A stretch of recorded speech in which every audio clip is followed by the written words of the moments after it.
अस्सलाम वालेकुम स्टूडेंट्स। आज हम कुछ इस तरह टॉपिक पढ़ेंगे जो कि स्पेशल इंटरेस्ट होता है एनेस्थेटिक्स का, उसमें उसकी फंक्शन और फिजियोलॉजी एनेस्थीसिया में इसके इम्पोर्टेंस हम पढ़ेंगे। तो इसमें हमारे पास 4 ऐसी स्ट्रक्चर्स एंड एरियाज़ हैं जो कि स्पेशल इंटरेस्ट में आते हैं। That include diaphragm, thoracic inlet, intercostal spaces और एंटीक्यूबिटल फोसा। ये 4 स्ट्रक्चर इसी में डिस्कस हम करेंगे। तो सबसे पहले स्टार्ट कर लेते हैं डायाफ्राम को। तो डायाफ्राम हमारे पास एक पर्दा होता है जो कि एब्डोमिनल कैविटी और थोरेसिक कैविटी जो हमारे हैं ट्रंक रीजन में, उन दोनों को सेपरेट करते हैं एक दूसरे से। फॉर एग्ज़ाम्पल ये अगर हमारे पास ह्यूमन बॉडी है, ठीक है, तो ये सपोज़ नेक रीजन है and this is the thoracic region. So the thoracic region और जो एब्डोमिनल रीजन है, इन दोनों को सेपरेट करते हैं through this sheet which is called diaphragm. और this is the main muscle for respiration. जो रिस्पायरेटरी मसल्स के हम बात करते हैं तो उसमें हमारे पास 2 किस्म के मसल हैं। एक होते हैं प्राइमरी मसल और दूसरा होते हैं एक्सेसरी मसल। तो प्राइमरी मसल्स में हमारे पास एक डायाफ्राम है और दूसरा इंटरकॉस्टल है, इंटरकॉस्टल होते हैं। तो diaphragm is the primary. Primary का मतलब ये है कि जब हम नॉर्मल रिस्पायरेशन करते हैं, क्वाइट रिस्पायरेशन करते हैं नॉर्मल कंडीशन में, तो उसमें ये मसल्स इन्वॉल्व होंगे, डायाफ्राम और इंटरकॉस्टल मसल, ठीक है। और एक्सेसरी मसल वो होते हैं जो कि एब्डोमिनल मसल्स हैं जो कि फोर्सफुल एक्सपायरेशन में इन्वॉल्व होंगे। तो डायाफ्राम जो है वो प्राइमरी यानी main muscle of the respiration है। अब इस डायाफ्राम की 2 पोर्शंस हैं। एक उसका सेंट्रल पोर्शन है जो टेंडन से बने हैं, और पेरिफेरल पोर्शन जो है that is made of muscles. और पर्टिकुलरली यहाँ पर जो muscular portion of the diaphragm है वो स्केलेटल मसल है, ठीक है, स्केलेटल मसल से ये बना है। It is a dome shape. Dome shape का मतलब क्या है कि ये इसका शेप डोम की तरह है, ठीक है। नर्व सप्लाई, जो मोटर सप्लाई है वो उससे फ्रेनिक नर्व करते हैं C3 to C5। Vertebral column की C3 से लेकर C5 तक ये राइज होते हैं। और सेंसरी जो है वो मुख्तलिफ है।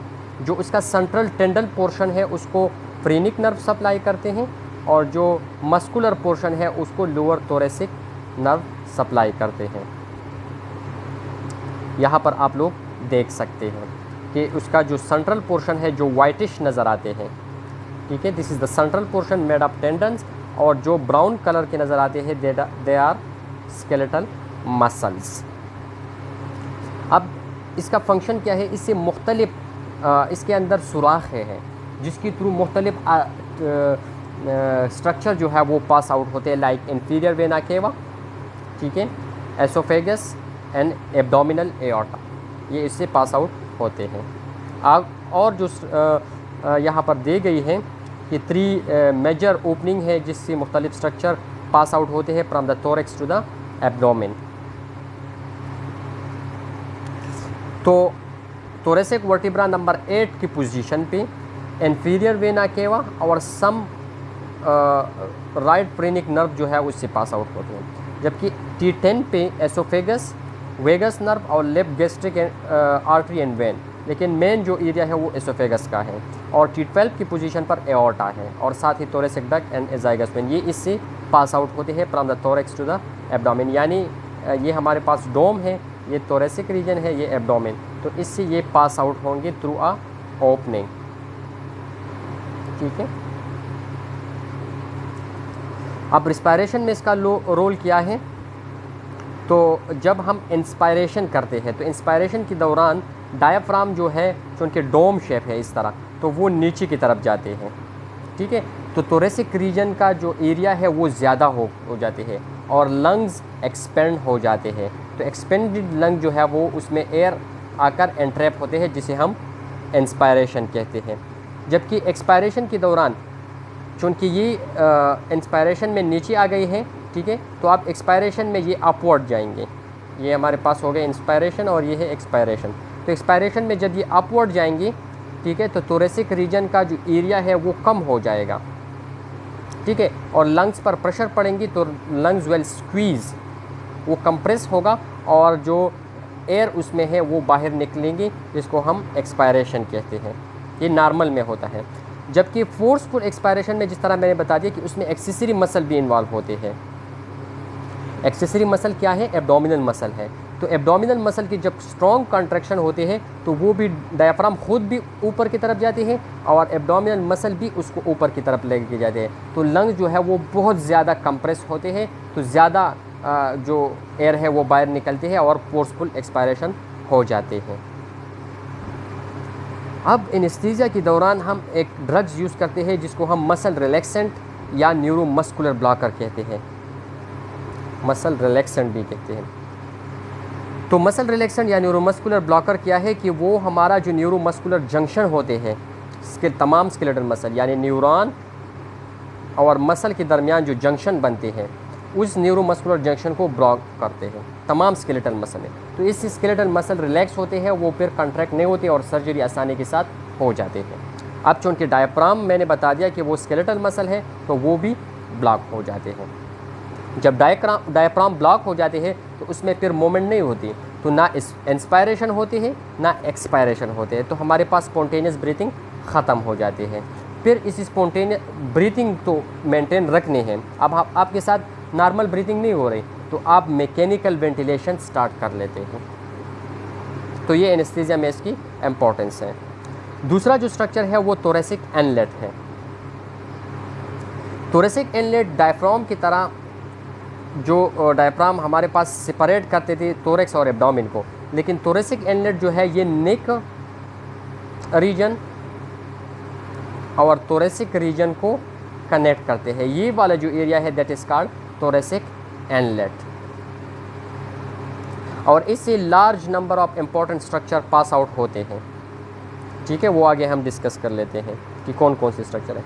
इसका शेप जो है वो किडनी की तरह है, बीन शेप है, और फ्रंट साइड पे, इंटीरियर साइड पे स्टर्नम है, स्टर्नम का मिनिब्रम, पोस्टीरियर बैक साइड पे फर्स्ट वर्टेब्रल बॉडी है, वो फर्स्ट वर्टेब्रा का बॉडी, और साइड पे क्या है, फर्स्ट रिब और उसकी जो कार्टिलेज है, जो इंटरकॉस्टल कार्टिलेज है फर्स्ट रिब की, वो इसकी मौजूद है।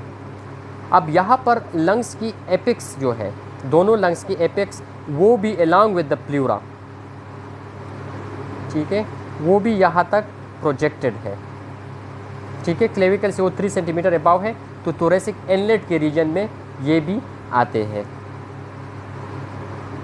कौन कौन से स्ट्रक्चर इससे पास आउट होते हैं? तो these are the structure which pass out from the thoracic inlet: phrenic nerve, thoracic duct, subclavian artery and vein, brachial plexus की root and trunk, common carotid artery, vagus nerve और sympathetic trunk. ये structure याद रखें, ये thoracic inlet से पास out होते हैं, यानी ऊपर से आते हैं नीचे की तरफ।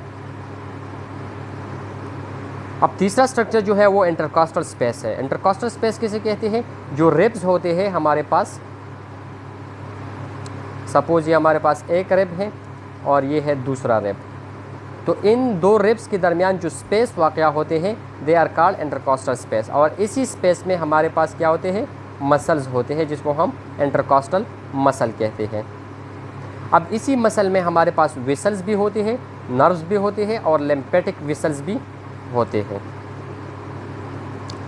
अब इसकी स्ट्रक्चर की तरफ आते हैं, तो स्ट्रक्चर में एक तो हमने ऊपर पढ़ा कि नर्व वेसल होते हैं, तो इसको हम कहते हैं न्यूरोवास्कुलर बंडल्स, ठीक है, जिसमें हमारे पास वेन, आर्टरी और नर्व होगा। और ये हमारे पास मसल के आगे हम टाइप्स पढ़ेंगे, तो उसमें एक इनरमोस्ट मसल है और इंटरनल इंटरकॉस्टल मसल है, तो इनके दरमियान ये बंडल्स मौजूद होते हैं। अब मसल्स की तरफ आते हैं, तो मसल्स 3 टाइप्स के हैं। जो बाहर की तरफ होगा they are called external intercostal muscle which are 11, जो कि हमारे पास एक्सपायरेशन में हेल्प करता है, क्योंकि वर्टिब्रा भी 11 है, स्पेसिस भी 11 है और मसल्स भी 11 है। इंटरनल इंटरकॉस्टल वो भी 11 पेयर्स है, ठीक है, जो कि इनसाइड द एक्सटर्नल है। पहले आते हैं हमारे पास एक्सटर्नल, फिर इसके अंदर की तरफ हो गया इंटरनल इंटरकास्टल मसल, और ये हेल्प करते हैं इंस्पायरेशन में। और फिर सबसे अंदर की तरफ जो मसल है they are called innermost intercostal muscle. अब इन दोनों मसल्स के दरमियान हमारे पास क्या वाक़या होते हैं, न्यूरोवास्कुलर बंडल्स होते हैं। यहाँ पर डायग्राम में आप लोग देखेंगे, ठीक हो गया। जो ये वाला एक्सटर्नल है जो बाहर की तरफ है, फिर इसके अंदर की तरफ इंटरनल है, और फिर सबसे अंदर जो है वो इनरमोस्ट है, ठीक है। और इनरमोस्ट और इंटरनल के दरमियान हमारे पास क्या होते हैं, न्यूरोवास्कुलर बंडल्स होते हैं। ये हमारे पास एक वर्टिब्रा है, ये दूसरा वर्टिब्रा है। अब चौथा जो स्ट्रक्चर है that is the antecubital fossa. Antecubital fossa क्या किसे कहते हैं, जो एल्बो रीजन में हमारा एक डिप्रेशन बनता है, triangular depression. Suppose this is humerus और ये यहाँ से फिर स्टार्ट होते हैं फोरआर्म, तो यहाँ पर एक डिप्रेशन होते हैं, ठीक है, जो जॉइंट रीजन में एक डिप्रेशन होते हैं, दे आर कॉल्ड एंटीक्यूपिटल फोसा।